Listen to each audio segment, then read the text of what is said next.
और राहुल गांधी के बयान पर स्मृति ईरानी ने पलटवार किया है। बांटने की राजनीति को देश ने जवाब दिया, ये कहा है स्मृति ईरानी ने। और कितना झूठ बोलेंगे राहुल गांधी। स्मृति ईरानी ने यह भी कहा है प्रदेशों के बीच फूट डालने की राजनीति पर आमादा राहुल गांधी। गुजरात की जनता ने जवाब दे दिया है, लगातार जनता जवाब दे रही है।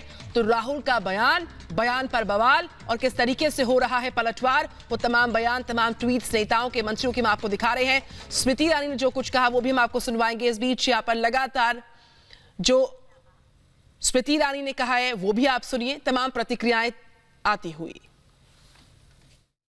मुझे लगता है कि प्रदेशों के बीच में फूट डालने की जो राजनीति राहुल गांधी कर रहे हैं उससे भारतीय लोकतंत्र को आघात पहुंचाने वाली उनकी राजनीति का जवाब देश की जनता उन्हें 2019 के चुनाव में दे चुकी है। कल आपने गुजरात के जब स्थानीय निकाय के चुनाव के परिणाम देखे, उसमें भी कांग्रेस पार्टी की हार और 85% सीटों पर भारतीय जनता पार्टी की जीत जवाब है राहुल गांधी की डिवाइसिव पॉलिटिक्स का।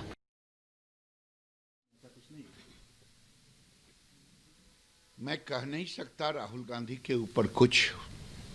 मैंने देश को बता चुका कि उन्होंने 2 फरवरी को एक प्रश्न किया था जो अनस्टार्ट क्वेश्चन,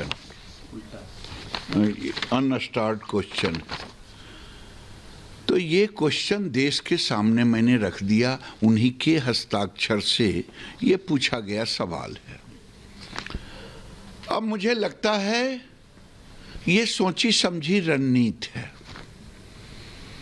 भाई एक तरफ उत्तर भारत दक्षिण भारत में घृणा फैला रहे हैं, बहन बाड्रा किसानों में भ्रम फैला रहे हैं, मछुआरों के लिए राहुल जी फिशरी विभाग बना हुआ है जिसके अंतर्गत 20,050 करोड़ के निवेश का बजट है। मैंने पहले भी कहा था, आज भी कह रहा हूं, 70 साल में आपके नाना जी से लेकर के अब तक जो काम नहीं हुआ मोदी ने किया। 3,682 करोड़ केवल हुआ था, मोदी ने 27,000 करोड़ से ऊपर का। काश उत्तर भारत अभी उनकी दादी जी याद होती तो लोकतंत्र के नब्ज पर जब राजनारायण जी ने चोट किया था और कोर्ट ने, तब इन्होंने आपातकाल लगाया था। उत्तर भारत की राजनीति, अब तो दादी जी हैं नहीं, इतिहास पढ़ लें। उत्तर भारत दक्षिण भारत, भारत के लोग राजनीतिक दृष्टि से बड़े परिपक्व हैं। वहीं दूसरी तरफ राहुल गांधी के बचाव में कांग्रेस उतरी है। राहुल ने मुद्दों की बात की, ये कहा है रणदीप सुरजेवाला ने बीजेपी झूठ की टूल किट बांट रही है, ये कांग्रेस का आरोप। तो राहुल गांधी ने जो बयान दिया जिस पर बीजेपी ने हमलावर रुख अपनाया है, उसको लेकर अब बचाव की मुद्रा में कांग्रेस नजर आ रही है। कांग्रेस की तरफ से उस बयान पर सफाई, उस बयान पर बचाव का काम किया जा रहा है। ये आपको सुनाते हैं सुरजेवाला ने क्या कहा, कहकर डिफेंड किया राहुल गांधी को। राहुल गांधी जी जहां से 15 साल सांसद रहे, 3-3 बार उनको जिता के भेजा, जिस क्षेत्र से उनके पिताजी के नाना जी, उनके पिताजी, उनकी दादी जी और उनकी माता जी चुनाव लड़ती हैं, जिस क्षेत्र में उनकी बहन और वो खुद जा के घरों में एक विष फैलाने का काम करते हैं, उस क्षेत्र के लोगों को उन्होंने आज मूर्ख कहने का काम किया है। मैं समझता हूं कि भारत के अंदर यदि कोई मूर्ख है, और सब जानते हैं कि मूर्ख मंडलेश्वर कौन है, उस बात का ज्ञात आज सबको हो गया है। और राहुल गांधी जी के बचाव में बहुत जल्दी वकील साहब सुरजेवाला साहब आके विभिन्न किस्म के बयान देंगे, जिसमें वो जिस प्रकार जनेऊ देहारी ब्राह्मण की बात करते थे, जिस प्रकार वो अन्य तरीकों से राहुल गांधी जी का बचाव करने का प्रयास करते थे, पर आज मैं समझता हूं कि इस बात का कोई बचाव नहीं है। भारतीय जनता पार्टी मुद्दों की राजनीति के आह्वान को भी उत्तर दक्षिण के विभाजन के टूलकिट के तौर पर बेचने का कुत्सित प्रयास कर रहे हैं।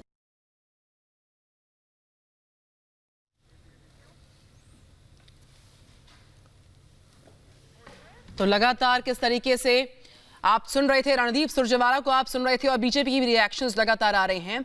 और जिस तरीके से उत्तर भारतीयों का अपमान राहुल गांधी द्वारा किया गया उस बयान में, उसको लेकर चौतरफा सवाल उठ रहे हैं। कैसे राहुल गांधी अमेठी को भूल गए, कैसे राहुल गांधी उत्तर भारत को भूल जाते हैं। जनता का एहसान मानना चाहिए और यहाँ पे फूट डालो राज करो की जो नीति थी उस पर किस तरीके से देखिए कांग्रेस आमादा है।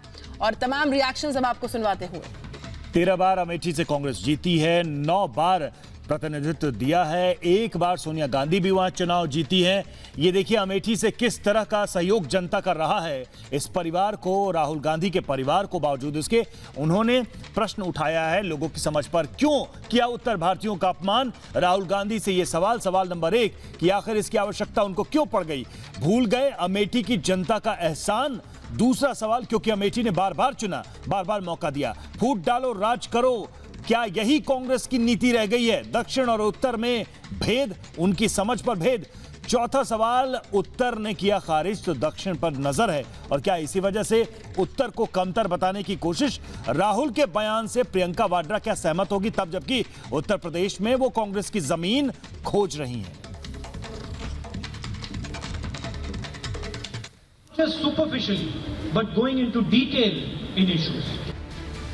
सुना आपने, जिनकी अहम भूमिका की बदौलत कांग्रेस 70 साल तक सत्ता में बनी रही, जिन्होंने जवाहरलाल नेहरू से लेकर राहुल गांधी तक को संसद का माननीय सदस्य बनाया। राहुल गांधी को अब उन्हीं उत्तर भारत के लोगों की सोच सतही लगने लगी है। उत्तर भारत की राजनीति पर सवाल खड़े करते समय राहुल गांधी ये भी भूल गए कि अमेठी की जनता ने उन्हें 1 बार नहीं, 2 बार नहीं, बल्कि 3 बार लोकसभा का सदस्य बनने का मौका दिया। राहुल गांधी जी, अमेठी की जनता और उत्तर भारत के लोग आपसे जानना चाहते हैं कि जिस संसदीय क्षेत्र के लोगों ने आपको सांसद बनाया, क्या उनका ये फैसला सतही सोच का नतीजा था, या फिर आप इस तरह के बयान के जरिए अमेठी की जनता का अपमान कर 2019 की हार का बदला लेना चाहते हैं। For the first 15 years, I was a member of parliament in the north. So I had got used to a different type of politics. And for me, coming to Kerala was very refreshing, because suddenly I found that people are interested in issues, and not just superficially, but going into detail in issues.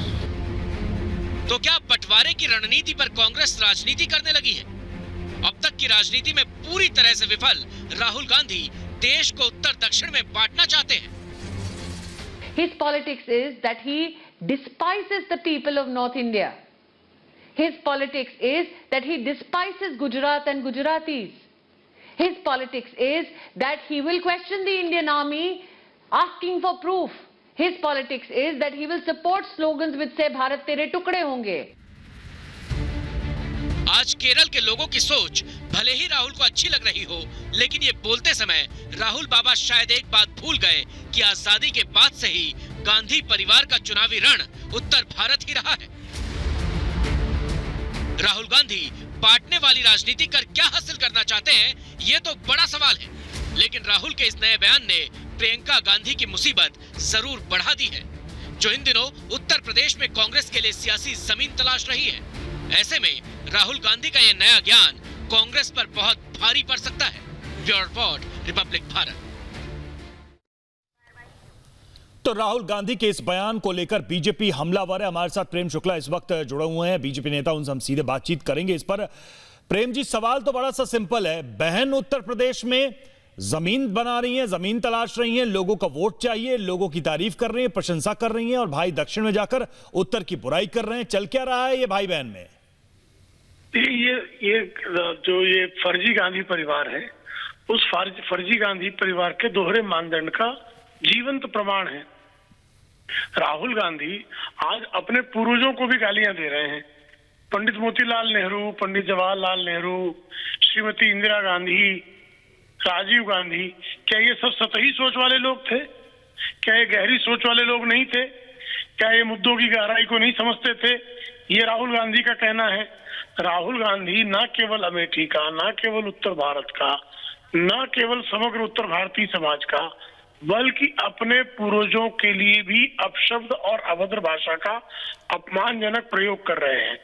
यह राम पुत्रों का रोम पुत्र द्वारा अपमान है। उनकी दृष्टि में सिर्फ जो इटली वाले लोग हैं वो बहुत ज्ञानी है। जिस तरह से दुर्योधन को कंधार के लोग ज्ञानी लगते थे और हस्तिनापुर के लोग अज्ञानी लगते थे, ठीक उसी तरह की दुर्योधनी वृत्ति का प्राकट्य राहुल गांधी के इस वक्तव्य से हुआ है। वो उत्तर भारत का अपमान नहीं कर रहे हैं, बल्कि जिस तरह से उन्होंने असम जाकर गुजरात का अपमान किया, पहले भी ये जो उत्तर प्रदेश के लोगों को 2012 में भी कह चुके हैं कि ये भीख मांगने के लिए मुंबई जाया करते हैं, तो ये उत्तर प्रदेश के लोगों के बारे में उनके मन में जो गहरे अवमानना का भाव बैठा जनता हुआ है। खुद जवाब दे रही है। प्रेम शुक्ला जी, हम अमेठी का रुख करेंगे, वहां पे हमारी सहयोगी लगातार ग्राउंड जीरो पर है अनुपमा झा। राहुल गांधी के बयान पर अमेठी की जनता क्या सोचती है, क्या कहती है, उनकी प्रतिक्रिया क्या सामने आई है, दिखाते हैं आपको।